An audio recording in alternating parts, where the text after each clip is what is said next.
I feel like I'm in a Baptist church and everyone's sitting on the back row, you know? Come on up a little closer, but we're honored to be on the bus, and this bus has been rolling. We've been in Michigan, we've been in Ohio, we've been in Georgia, Tennessee, Mississippi, Alabama. I feel like I could sing a Johnny Cash song, you know, I've been everywhere. But here we are in Illinois, and we're happy to be here with you today. Rick Santorum was at some big church, and we passed by and we honked, you know. We are so proud of Rick Santorum, and it's wonderful to be with an organization that for the first time has endorsed in a presidential primary. And the reason that Susan B. Anthony has the courage to do that is because we're all about saving babies, and we're all about making some changes in this country with the most pro-abortion president ever that we have currently in office. We fought so hard when the Affordable Health Care Act, and boy do I ever believe that's a misnomer, but Obamacare was coming down the pike. And we were sounding the alarm early on that there was taxpayer funding of abortion in that legislation. Now we have all the emails, despite that goofy executive order and everything else to prove it. And you know, that is the largest expansion of abortion since Roe v. Wade. And some people here today remember what happened in 1973, that dark day in our country's history. And then, under this president, Obamacare, taxpayer funding of abortion, and then the mandate from Health and Human Services, really an attack on our religious liberties. So we certainly need someone who is a clear contrast to Barack Obama come November.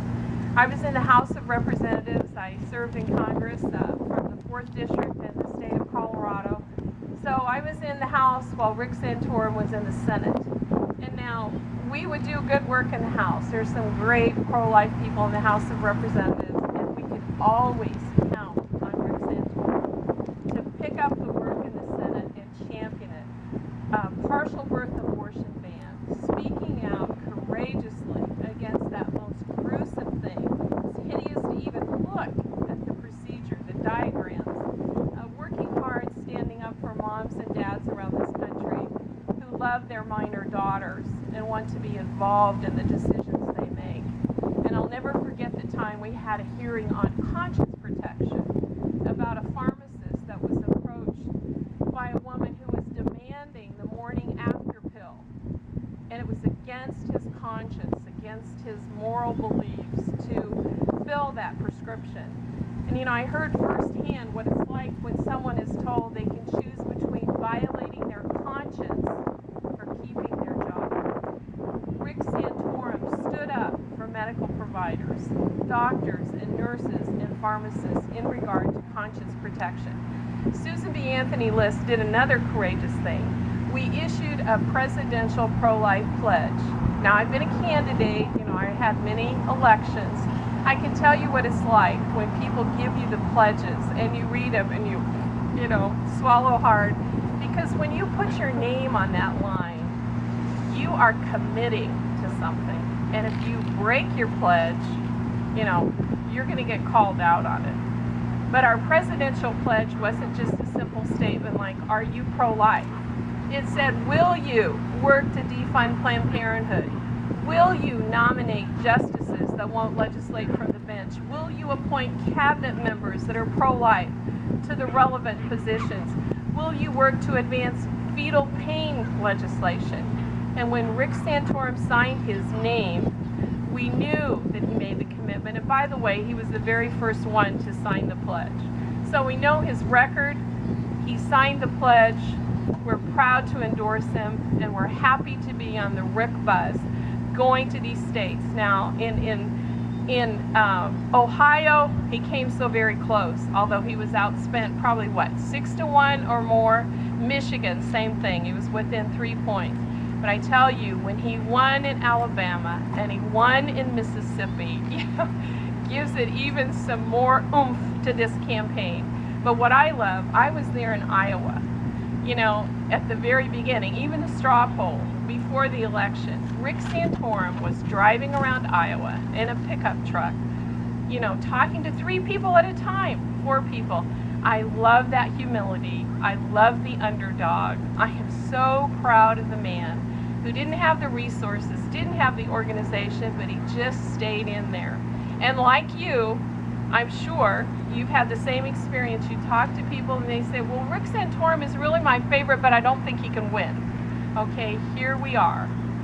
What a big day Tuesday as you vote in your great state.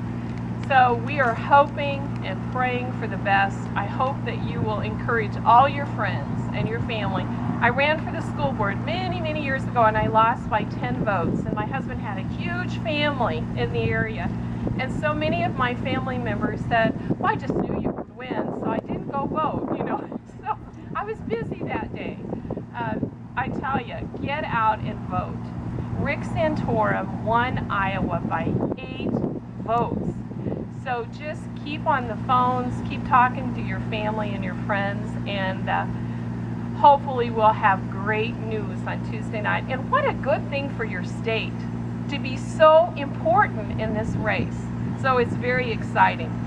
As we've gone around in all these states, I've been honored to stand up with pro-life women. And you keep hearing that women aren't supporting Rick Santorum. Well, yes, we are.